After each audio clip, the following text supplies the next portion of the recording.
मित्रों, आज हमने जो हमारे यहाँ बच्चे पढ़ते हैं अपाला कैरियर कोचिंग इंस्टीट्यूट में, आज उनका जनरल स्टडी जो हमने पढ़ाई, हिस्ट्री हिस्ट्री का जो पहला पार्ट है एंशियंट हिस्ट्री, उसका टेस्ट लिया। उसका यानी एंशियंट हिस्ट्री से हमने कुछ महत्वपूर्ण करीब करीब 55 प्रश्नों को निकाला और उनका डिजिटल तरीके से PDF बनाकर टेस्ट लिया। मन में आया क्यों नहीं इसकी वीडियो बनाकर जो हमारे YouTube मित्र हैं उन तक इसको पहुंचा दिया जाए, जिससे वो भी लाभान्वित हों। तो साथियों, ये प्रश्न आप तक पहुंचा रहे हैं, आशा करते हैं आप इससे लाभान्वित होंगे। इनको याद कर लीजिएगा, बहुत महत्वपूर्ण प्रश्न है जो जल्दी आसानी से हर एक जगह उपलब्ध नहीं हो पाएंगे। साथियों, पहला क्वेश्चन आपके सामने है, मनुष्य ने सबसे पहले किस धातु की खोज की? ऑप्शन ए लोहा, दूसरा कांसा, तीसरा तांबा, चौथा सोना। तो हम आपको बता दें, मनुष्य ने सबसे पहले तांबा धातु को खोजा था, यानी मनुष्य द्वारा खोजी गई पहली धातु तांबा थी, अर्थात ऑप्शन सी सही है। अगला क्वेश्चन आपके सामने आता है, मनुष्य सबसे पहले मानव की उत्पत्ति किस महाद्वीप में हुई? साथियों, हम आपको बता दें, सबसे पहले मनुष्य की उत्पत्ति अफ्रीका महाद्वीप में हुई थी, यानी ऑप्शन डी सही है इसका। अफ्रीका महाद्वीप में माना जाता है महाकपि बानर, जिसे इंग्लिश में प्राइमेट कहते हैं, उससे मानव की प्रजाति से ही, यानी बंदर की प्रजाति से ही मानव की उत्पत्ति हुई और ये अफ्रीकी महाद्वीप में ये घटना घटित हुई। ऑप्शन डी सही है। नेक्स्ट क्वेश्चन, तीसरा क्वेश्चन है आपके सामने है, मनुष्य ने सर्वप्रथम किस पत्थर का प्रयोग किया या उपयोग किया? साथियों, हम बता दें आपको, मनुष्य ने सबसे पहले पत्थर का ही उपयोग किया, क्योंकि मानव पहले आदम अवस्था में जंगलों में ही विचरण करता था। उसके पास यानी धीरे धीरे बुद्धि का विकास हुआ, तो उसको जंगली जानवरों से भय लगने लगा। तो उसने अपने भय को दूर करने के लिए या खतरनाक जंगली जानवरों से बचाने के लिए कुछ औजारों की आवश्यकता को महसूस किया। उसके पास कुछ था नहीं, इसीलिए उसने पत्थरों से ही अपने औजार बनाए, जिससे अपनी सुरक्षा करता था खतरनाक जंगली जानवरों से। दूसरा, वह कुछ जानवरों को मारकर शिकार करके वह भोजन भी करता था। इस उद्देश्य से उसने पत्थरों का उपयोग करना जब शुरू किया, इसी समय को इतिहास में पाषाण काल के नाम से जाना जाता है। मित्रों, अब सवाल उठता है, उसने कौन से प्रकार के पत्थर, बहुत प्रकार के होते हैं, कौन से प्रकार के पत्थर का उपयोग सबसे पहले किया? पहला ऑप्शन है भूरा पत्थर, दूसरा है क्वार्टजाइट पत्थर, तीसरा बोल्डर, चौथा नीलम पत्थर। साथियों, हम बता दें आपको, सबसे पहले उसने क्वार्टजाइट पत्थर का उपयोग किया था, यानी सबसे पहले क्वार्टजाइट पत्थर का उपयोग किया, उसके औजार बनाने शुरू किए थे। नेक्स्ट क्वेश्चन, संसार में मानव की सबसे प्राचीन प्रजाति कौन सी है? साथियों, भूमध्य सागरीय, जर्मन प्रजाति, नार्दिक प्रजाति, नीग्रो प्रजाति। साथियों, हम आपको बता दें, समस्त संसार में 6 प्रजातियां पाई जाती हैं, जिनमें नार्दिक, नीग्रो प्रजाति भारत में नहीं पाई जाती हैं। भूमध्य सागरीय, जर्मन, ये प्रजाति ये भारत में नार्दिक नहीं पाई जाती है, ये सी वाली भारत में नहीं पाई जाती थी। एक और ब्रेची सेफल थी, वो नहीं पाई जाती। नार्दिक और ब्रेची सेफल 2 प्रजातियां भारत में नहीं पाई जाती हैं, शेष 4 प्रजातियां भारत में पाई जाती थीं। अब सवाल उठता है, विश्व की सबसे प्राचीन प्रजाति मानव की कौन सी है? भूमध्य सागरीय, जर्मन प्रजाति, नार्दिक प्रजाति या नीग्रो? हम आपको बता दें, विश्व की सबसे प्राचीन मानव प्रजाति नीग्रो प्रजाति है, अर्थात भारत में भी आज इसके अवशेष मिलते हैं। अंडमान निकोबार द्वीप समूह में इस प्रजाति के लोग आज भी इसके अवशेष के रूप में मौजूद हैं, यानी आज भी वहाँ उपस्थित हैं। ये संसार की सबसे प्राचीन प्रजाति है। और आपको बता दें, हड़प्पा सभ्यता से संबंधित, हड़प्पा सभ्यता में सबसे ज़्यादा 4 प्रजाति के वहाँ भी लोग रहते थे, उनमें से भूमध्य सागरीय सर्वाधिक प्रजाति के लोग थे। नेक्स्ट, अगला क्वेश्चन नंबर 5 है, जो महत्वपूर्ण प्रश्न है, मानव की उत्पत्ति पृथ्वी पर कब हुई मानी जाती है? यानी ये कह सकते हैं, मानव का अस्तित्व पृथ्वी पर किस काल में हुआ? ऑप्शन ए है प्री कैम्ब्रियन काल में, ऑप्शन बी प्लाइस्टोसीन काल में, ऑप्शन सी प्री कैम्ब्रियन काल में, डी उपर्युक्त में से कोई नहीं। साथियों, इसमें एक ऑप्शन ये रिपीट हो गया है। खैर, कुछ भी हो, यानी मनुष्य की उत्पत्ति संसार में सबसे पहले प्लाइस्टोसीन काल में हुई थी, यानी प्लाइस्टोसीन काल में मनुष्य का अस्तित्व सामने आया, ऐसा इतिहासकारों का मानना है। अतः ऑप्शन बी सही है। अगला क्वेश्चन, छठा क्वेश्चन है मानव में नेक्स्ट क्वेश्चन है, भारत में जियोलॉजिकल सर्वे ऑफ इंडिया यानी GSI की स्थापना 1853, ये मिस्टेक मिस हुआ है, 1853 में नहीं 51 पढ़िएगा इसे, यानी भारत में जियोलॉजिकल सर्वे ऑफ इंडिया यानी GSI की स्थापना 1851 में किसने की? ऑप्शन ए है अलेक्जेंडर कनिंघम ने, बी है ल्यूबक ने, सी है ब्रूस फूट ने, डी है लॉर्ड डलहौजी ने। साथियों, 1851 में ये जियोलॉजिकल सर्वे ऑफ इंडिया की स्थापना लॉर्ड डलहौजी ने की थी, क्योंकि यही उस समय का ये कार्यकाल है, ये लॉर्ड डलहौजी के काल में ही आता है समय में। हम आपको बता दें उस समय ASI archaeological survey of India यानी पुरातत्व विभाग, भारतीय पुरातत्व विभाग मौजूद नहीं था उस समय। जियोलॉजिकल सर्वे ऑफ इंडिया ही भारत में स्थापित किया गया इस समय, और उसी समय भारत में हड़प्पा सभ्यता के स्थलों की खुदाई भी चल रही थी, जिसकी घोषणा बाद में की गई थी। नेक्स्ट क्वेश्चन आता है, सातवां क्वेश्चन, भारत में प्राचीनतम चित्रकला के प्रमाण कहाँ से प्राप्त होते हैं? साथियों, भारत में प्राचीनतम चित्रकला के प्रमाण कुरनूल की गुफाओं से मिलते हैं। ऑप्शन ए, बी सोनभद्र से, सी भीमबेटका गुफा से, डी बुरजाहोम से। हम आपको बता दें भारत में सबसे प्राचीनतम चित्रकला के प्रमाण भीमबेटका से मिलते हैं। ये स्थल मध्य प्रदेश में मध्य प्रदेश की राजधानी भोपाल से 70-80-90 किलोमीटर की रेंज में ये गुफाएं हैं, जहाँ से मानव के सबसे प्राचीन चित्रकला के प्रमाण मिलते हैं। अर्थात ये मध्य पाषाण काल के प्रमाण हैं, यानी मध्य पाषाण काल में भीमबेटका की गुफाओं में मनुष्य रहा करता था, क्योंकि उसकी दीवारों पे उसने जो चित्र बनाए थे, उकेरे थे, वो आज भी मौजूद हैं। अतः इसका आंसर सी सही है। अगला क्वेश्चन, आठवां क्वेश्चन आता है हमारे सामने, मानव ने सर्वप्रथम चाक या पहिए का आविष्कार कहाँ किया था? हड़प्पा सभ्यता में, दूसरा ऑप्शन है सुमेरियन सभ्यता में, सुमेरियन सभ्यता यानी जिसे मिस्र की सभ्यता कहते हैं, सी है मेसोपोटामिया की सभ्यता जिसे ईरान इराक की सभ्यता कहते हैं, और डी है चीन की सभ्यता। मित्रों, हम आपको बता दें सर्वप्रथम मानव ने चाक या पहिए का आविष्कार मेसोपोटामिया की सभ्यता में किया था। हम आपको बता दें, कल्पना कीजिए अगर आज पहिया ना होता तो क्या होता? कुछ नहीं होता, ना कोई मशीनरी होती, ना कोई बस, ट्रक, ट्रेन, हवाई जहाज, कुछ नहीं होता। साथियों, पहिया ही था, इसी का आविष्कार, ये ऐसा आविष्कार हुआ जिसने मानव के जीवन में क्रांति ला दी। खैर, इसका आंसर ऑप्शन सी सही है। नेक्स्ट क्वेश्चन, नवा क्वेश्चन आपके सामने आता है, मानव ने सर्वप्रथम किस पशु को पालतू पशु बनाया? ऑप्शन ए गाय, ऑप्शन बी बकरी, ऑप्शन सी बैल यानी नंदी शिव वाहन, डी है कुत्ता। साथियों, हम आपको बता दें मनुष्य ने सर्वप्रथम कुत्ते को अपना पालतू पशु बनाया था। आंसर डी सही है। नेक्स्ट क्वेश्चन आता है, हड़प्पा सभ्यता की खोज की घोषणा कब और किसने की? बहुत महत्वपूर्ण प्रश्न है। साथियों, हड़प्पा सभ्यता की खोज कब की गई और घोषणा किसने की? तो हम आपको बता दें, ऑप्शन ए है 1924 दयाराम साहनी, नहीं है।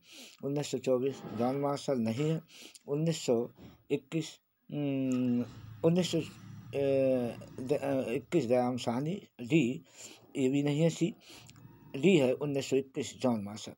हम आपको बता दें साथियों, हड़प्पा सभ्यता की खोज 1921 में की गई। इसकी खोज हड़प्पा सभ्यता की खोज की घोषणा कब की गई और किसने की? दो चीज़ें। हाँ, हड़प्पा सभ्यता की खोज की घोषणा 1924 में की गई। 1924 में की गई, बी ऑप्शन है। 1924 में हड़प्पा सभ्यता की खोज की घोषणा की गई। किसने की? जॉन मार्शल ने की थी। अतः ऑप्शन बी सही है। यानी वैसे तो हड़प्पा सभ्यता का जो हड़प्पा नामक टीले का उत्खनन 1921 में दयाराम साहनी ने यानी उत्खनन करवाया, लेकिन घोषणा नहीं हुई। घोषणा उस समय पुरातत्व विभाग का निदेशक जॉन मार्शल हुआ करता था, 1924 में जाके उसने ये घोषणा की कि भारत में एक सभ्यता को खोज लिया गया है। अतः 1924 में इसकी खोज की घोषणा की, और घोषणा करने वाला उस समय का पुरातत्व विभाग का निदेशक जॉन मार्शल था। वो उस पे श्रेय जाता है। अतः इसका ऑप्शन बी सही है। अगला क्वेश्चन 11वां क्वेश्चन आता है, हड़प्पा सभ्यता में अधिकांश नगर 2 भागों में विभाजित मिले हैं, लेकिन एक नगर 3 भागों में विभाजित मिला है, वह कौन सा है? कालीबंगा, बी चौहदड़ो, सी सुरकोतरा और डी धौलावीरा। साथियों, ये 30 भागों में जो विभाजित मिला है वो धौलावीरा नगर मिला है, जो गुजरात के कच्छ की खाड़ी में मौजूद है। अगला क्वेश्चन आपके सामने है, हड़प्पा सभ्यता में कौन सी लिपि का प्रयोग किया जाता था? साथियों, हड़प्पा सभ्यता में कौन सी लिपि का प्रयोग किया जाता था? ऑप्शन ए कीलाकार लिपि, बी ब्राह्मी लिपि, सी देवनागरी लिपि और डी चित्रात्मक लिपि। साथियों, हड़प्पा सभ्यता में चित्रात्मक लिपि का वर्णन लिखा जाता है चित्रात्मक लिपि से, इंग्लिश में जिसे पिक्टोग्राफी लिपि कहते हैं। पिक्टोग्राफी लिपि अर्थात चित्रात्मक लिपि का प्रचलन हड़प्पा सभ्यता में दिखाई देता है।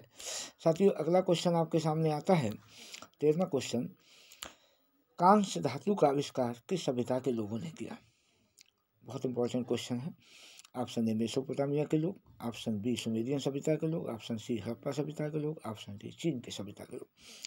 साथियों, हम आपको बता दें, कांसा धातु का पहली बार आविष्कार हड़प्पा सभ्यता के लोगों ने किया था। यानी तांबा पहले से था, टिन को तांबे में मिलाकर इन्होंने कांसे को बनाना सीखा हड़प्पा वासियों ने। तो इस तरह से हड़प्पा के लोगों ने कांसा पहली बार बनाया, इसीलिए हड़प्पा सभ्यता को कांस्ययुगीन सभ्यता के नाम से भी जाना जाता है।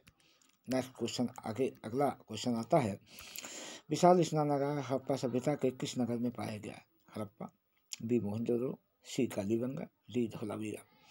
साथियों, हम बता दें, हड़प्पा सभ्यता के नगरों में जो विशाल कीर्ति है, मानव की सबसे ज़्यादा विशाल कीर्ति हड़प्पा के लोगों की, वो आपके विशाल स्नानागार ही है। ये जो विशाल स्नानागार मिला है हड़प्पा सभ्यता का, मोहनजोदड़ो नामक नगर है, मोहनजोदड़ो नगर था, उस नगर में हमें गढ़ विभाग में मिला प्राप्त होता है। अगला क्वेश्चन 15वां क्वेश्चन हमारे सामने आता है, हड़प्पा सभ्यता को प्राप्त लेखन सामग्री के आधार पर किस काल में रखा गया है?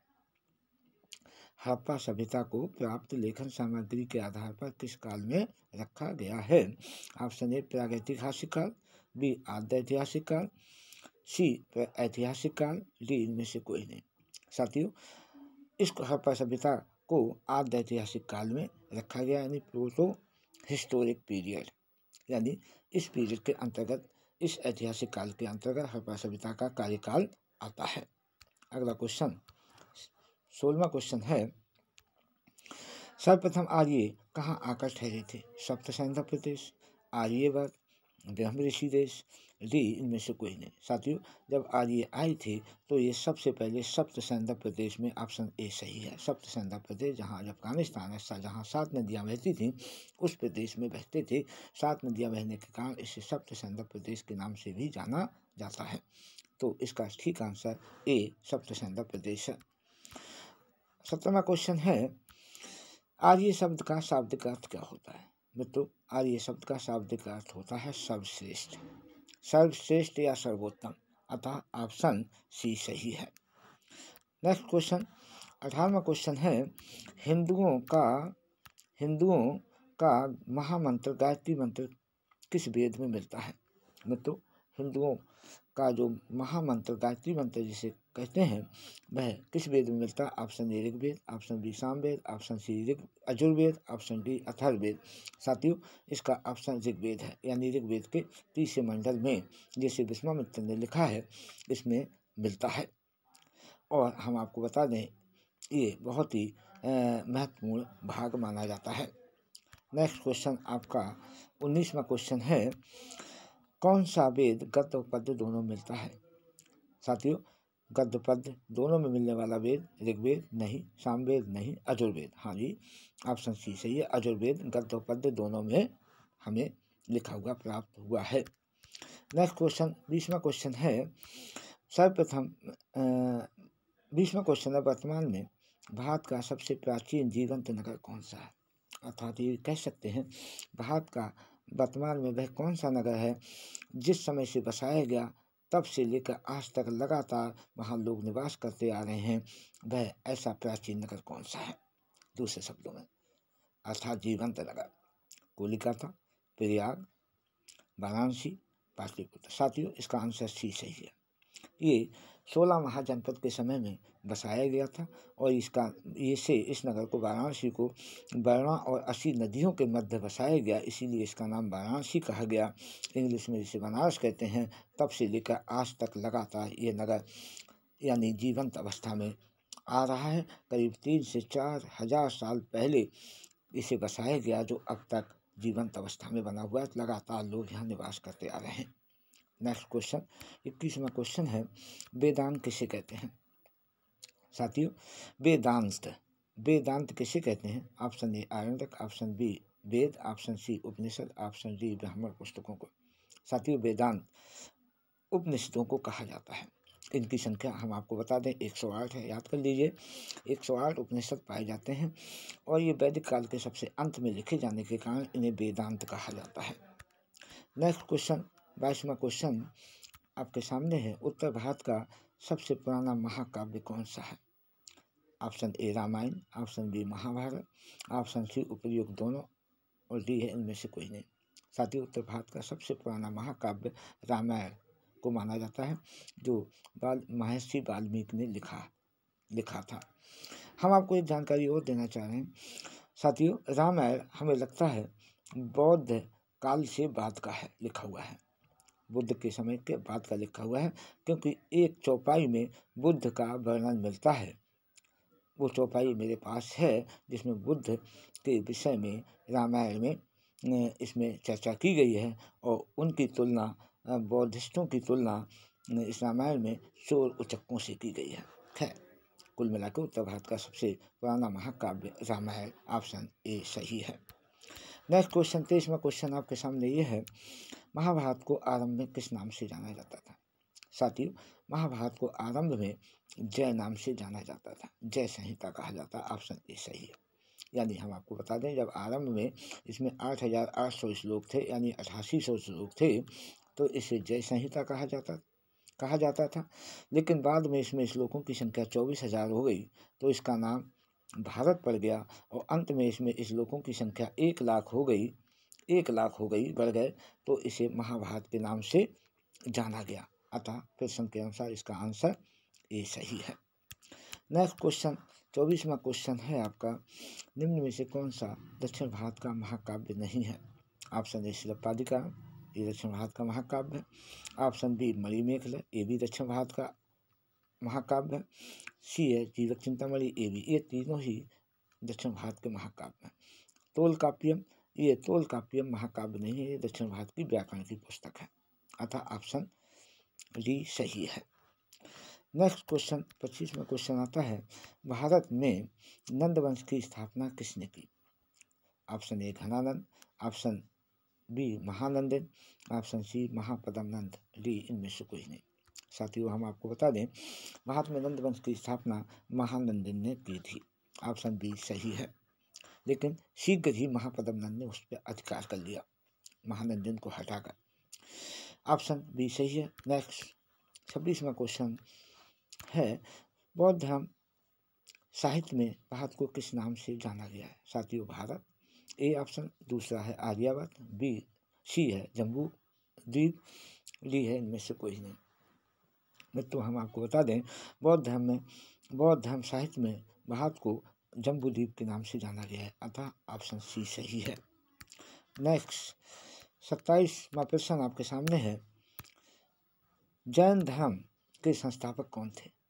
महावीर स्वामी नहीं, पार्श्वनाथ नहीं, नेमिनाथ नहीं, ऋषभदेव। हाँ जी, यानी ऋषभदेव जैन धर्म के पहले तीर्थकर थे, इन्हीं ने जैन धर्म की स्थापना की थी। और महावीर स्वामी ये 24वें तीर्थकर हैं, यानी जैन धर्म में 24 तीर्थकर हुए। पहले ऋषभदेव जिन्होंने जैन धर्म की स्थापना की थी जिन्होंने, और अंतिम तीर्थकर महावीर स्वामी हुए हैं। इसके बाद कोई तीर्थकर नहीं हुआ है। नेक्स्ट क्वेश्चन 28वां प्रश्न है आपके सामने, जैन धर्म में अंग क्या है। साथियों, जैन धर्म में ऑप्शन ए 12 पवित्र पुस्तकें, पवित्र 12 सिद्धांत, पवित्र 12 जैन ऋषि, उपयुक्त में से कोई नहीं। साथियों, जैन धर्म में अंग क्या है। अंग 12 पवित्र पुस्तकें हैं, 12 ही अंग हैं और 12 ही उपांग हैं। ये भी जैन धर्म की पवित्र पुस्तकें मानी जाती हैं। नेक्स्ट 29वां क्वेश्चन आपके सामने है, समस्त जैन साहित्य को किस भाषा में लिखा गया है। साथियों, पहला ऑप्शन ब्राह्मी, दूसरा देवनागरी, तीसरा मागधी और डी है अर्धमागधी। साथियों, हम आपको बता दें समस्त जैन साहित्य को अर्धमागधी में लिखा गया है। ऑप्शन डी सही है। नेक्स्ट क्वेश्चन, रामचरितमानस को किस भाषा में तुलसीदास ने लिखा और किस शासक के समकालीन लिखा। साथियों, ये प्राचीन भारत से प्रश्न संबंधित क्वेश्चन तो नहीं है, लेकिन चूंकि धार्मिक साहित्य की बात हो रही है इसलिए इस प्रश्न को यहाँ डाल दिया है। हम आपको बता दें, रामचरितमानस को तुलसीदास ने अवधी भाषा में लिखा है और इसे अकबर के समकालीन लिखा है। ये तुलसीदास अकबर के समय में थे, अवधी भाषा में इन्होंने लिखा है। ऑप्शन डी सही है। नेक्स्ट क्वेश्चन 31वां क्वेश्चन है, बुद्ध को समाधि के कितने दिन बाद ज्ञान प्राप्त हुआ। यानी जब उन्होंने अपना आसन लगाया, समाधि ग्रहण की, तो कौन से दिन उन्हें ज्ञान प्राप्त हुआ। ऑप्शन ए 7वें दिन, ऑप्शन बी 11वें दिन, ऑप्शन सी 21वें दिन, ऑप्शन डी 49वें दिन। मित्रों, इसका ऑप्शन डी सही है। 49वें दिन, अपनी समाधि लगाने के 49वें दिन भगवान बुद्ध को सत्य ज्ञान यानी जिसे बोधि कहते हैं बौद्ध धर्म में, वो प्राप्त हुआ। ऑप्शन डी सही है। नेक्स्ट क्वेश्चन 32वां क्वेश्चन है, भगवान बुद्ध ने किसकी प्रार्थना पर महिलाओं को बौद्ध धर्म में प्रवेश दिया। साथियों, प्रजापति गौतमी की कहने पर, आनंद के कहने पर, अशोक के कहने पर, स्वयं के। तो साथियों, आप खुद ही जानते हैं, अशोक तो था नहीं, बहुत बाद में हुआ है। आनंद उनका चचेरा भाई था और उनका पक्का शिष्य था। आनंद के कहने पर यानी महिलाओं को उन्होंने बौद्ध धर्म में प्रवेश दिया।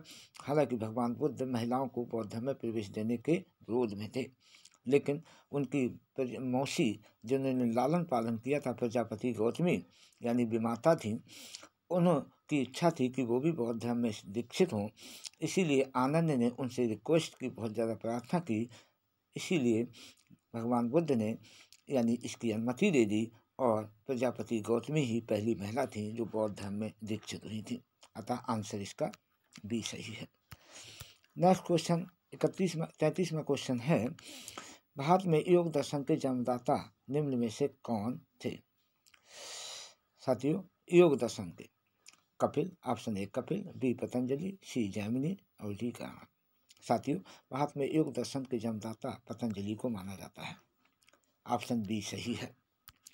नेक्स्ट 34वां क्वेश्चन है, भारत में चंद्रगुप्त मौर्य ने मौर्य वंश की स्थापना कब की। 320 ईसा पूर्व में, 321 ईसा पूर्व में, 322 ईसा पूर्व में, 325 ईसा पूर्व में। साथियों, इसका आंसर ठीक बी है, 321। हालांकि पहले 322 ईसा पूर्व माना जाता था, 322 ईसा पूर्व में कि चंद्रगुप्त मौर्य ने मौर्य वंश की स्थापना की, लेकिन नवीन शोधों के अनुसार ये ठीक तिथि 321 ईसा पूर्व मान्य है। नेक्स्ट क्वेश्चन 35वां क्वेश्चन है। 35वां क्वेश्चन है, मौर्य वंश का राजकीय चिन्ह कौन सा था। मौर्य वंश का राजकीय चिन्ह कौन सा था। शेर, चीता, अशोक चक्र, मोर। साथियों, मौर्यों का राजकीय चिन्ह मोर था, जिसे आज भी भारत सरकार ने इसको राष्ट्रीय पशु घोषित कर रखा है। ये राजकीय चिन्ह भी था और मौर्यों का वंशीय चिन्ह भी मोर ही हुआ करता था। नेक्स्ट क्वेश्चन 36वां क्वेश्चन है, बौद्ध धर्म का प्रथम बार अंतर्राष्ट्रीयकरण किस राजा ने किया। साथियों, पहला ऑप्शन कनिष्क ने, बी ऑप्शन अशोक ने, सी है प्रसेनजित ने, डी है बिम्बिसार ने। साथियों, बौद्ध धर्म का पहली बार अंतर्राष्ट्रीयकरण अशोक महान ने किया था। अशोक महान मौर्य जो शासक था, इसने पहली बार बाहर से बाहर श्रीलंका और दक्षिण में, भारत के दक्षिण में इसका अंतर्राष्ट्रीयकरण किया, यानी भारत से बाहर इसका प्रचार प्रसार किया। ऑप्शन बी सही है। नेक्स्ट क्वेश्चन आपका आता है, अशोक मौर्य महान शासक को किसने बौद्ध धर्म में दीक्षित किया। इंपॉर्टेंट क्वेश्चन है। ऑप्शन ए निग्रोध ने, ऑप्शन बी कालदेवल ने, ऑप्शन सी अक्षत ने और डी इनमें से कोई नहीं। मित्रों, अशोक महान को बौद्ध धर्म में दीक्षित करने वाला जो था वो निग्रोध हुआ करता था। निग्रोध एक बौद्ध संत या बौद्ध भिक्षु हुआ करता था जिसने अशोक को बौद्ध धर्म में दीक्षित किया। अगला क्वेश्चन 38वां क्वेश्चन है अशोक के ब्राह्मी लिपि के अभिलेखों को पढ़ने में सफलता किसको मिली। साथियों, हम आपको बता दें, अशोक के अभिलेखों को पढ़ने वाला पहला विद्वान विलियम प्रिंसेप हुआ करता था। ऑप्शन सी सही है। विलियम प्रिंसेप ने पहली बार अशोक के अभिलेखों को पढ़ा और ये ब्राह्मी लिपि में था। हालांकि 4 भाषाओं में उसके अभिलेख मिले हैं, लेकिन ब्राह्मी के अभिलेखों को पढ़ने में पहली बार सफलता विलियम प्रिंसेप को 1837 में मिली थी। इसने पढ़ा था। हालांकि स्टीफन थेलर ने 1750 में अशोक के पहले अभिलेख को दिल्ली में खोजा था। इससे पहले कोई मतलब उसका अभिलेख नहीं खोजा गया था। नेक्स्ट क्वेश्चन 39वां क्वेश्चन है अशोक महान ने कितने भाषाओं में अपने अभिलेख उत्कीर्ण कराए। शायद मैंने इसका आंसर पिछले क्वेश्चन में दे दिया। ऑप्शन ए एक भाषा में, ऑप्शन बी 2 में, ऑप्शन सी 3 में, ऑप्शन डी है 4 में। अशोक ने 4 भाषाओं में अपने अभिलेखों को उत्कीर्ण कराया। मैं आपको नाम बता दे रहा हूँ। ये 4 भाषाएं ग्रीक, आरमाइक, खरोष्टी और ब्राह्मी, 4 भाषाओं में उसने अभिलेखों को उत्कीर्ण कराया था। नेक्स्ट क्वेश्चन आपका आता है यूनानी मेगास्थनीज ने चंद्रगुप्त मौर्य के दरबार में रहकर कौन सी विश्व प्रसिद्ध पुस्तक को लिखा था। साथियों, इसका आंसर है इंडिका। उसने इंडिका नामक पुस्तक यूनानी भाषा में लिखी, मौर्य दरबार में रहकर लिखी, लेकिन आगे चलकर उस मेगास्थनीज के द्वारा लिखी गई इंडिका खो गई। उसके बाद एक अन्य यूनानी विद्वान ने उसकी इंडिका को, मेगास्थनीज की इंडिका को उद्धृत करते हुए एक नई इंडिका लिखी, वह आज मौजूद है। हालांकि जो आज मौजूद इंडिका है वो मेगास्थनीज की इंडिका नहीं है। अगला क्वेश्चन 41वां क्वेश्चन है इतिहास का पिता किसे कहा जाता है। हेकेटियस को, हेरोडोटस को, मेगास्थनीज को, बौधाइन को। साथियों, इतिहास का पिता हेरोडोटस को कहा जाता है। ये हेरोडोटस यूनानी इतिहासकार था। नेक्स्ट क्वेश्चन 42वां क्वेश्चन है भारतीय इतिहास में किस राजवंश ने शीशे के सिक्के चलाए थे। ऑप्शन ए कुषाणों ने, ऑप्शन बी यवनों ने, ऑप्शन सी सातवाहनों ने, ऑप्शन डी मौर्य शासकों ने। मित्रों, भारत में जो शीशे के सिक्के चलाने वाले सातवाहन थे, अतः ऑप्शन सी सही है। इन्हें आंध्र सातवाहन वंश भी कहा जाता है। अगला क्वेश्चन 43वां क्वेश्चन है भारत का आइंस्टीन और भारत का मार्टिन लूथर किसे कहा जाता है। साथियों, नागार्जुन, चरक, आर्यभट्ट, भास्कराचार्य। भारत का आइंस्टीन और भारत का मार्टिन लूथर किंग नागार्जुन को कहा जाता है। ऑप्शन ए सही है। इंपॉर्टेंट क्वेश्चन है। नेक्स्ट क्वेश्चन 44वां क्वेश्चन है किस वंश के राजमहल को देखकर चीनी यात्री फाइयान ने कहा था ये देवताओं द्वारा निर्मित राजमहल है, क्योंकि मानव ऐसा बना ही नहीं सकते। यानी इतना भव्य था कि मेगास्थनीज ने ये कह दिया ऐसा मनुष्य ऐसा निर्माण कर ही नहीं सकते, निश्चित रूप से इसे देवताओं ने बनाया है। ऑप्शन ए मौर्य राजाओं का राजमहल, गुप्तों का राजमहल, सी है कुषाणों का महल, ये रहल लिख दिया महल है, और डी है इनमें से कोई नहीं। साथियों, मौर्य राजाओं का जो राजमहल था लकड़ी का था, बहुत भव्य था। जब फाइयान चंद्रगुप्त के समय में आया तो उसने इस राजमहल को देखकर ये अचंभित हो गया। तब उसने ये कहा था ये मानव की कृति नहीं है, इसे निश्चित रूप से देवताओं ने बनाया, इतना भव्य महल था। ऑप्शन ए सही है।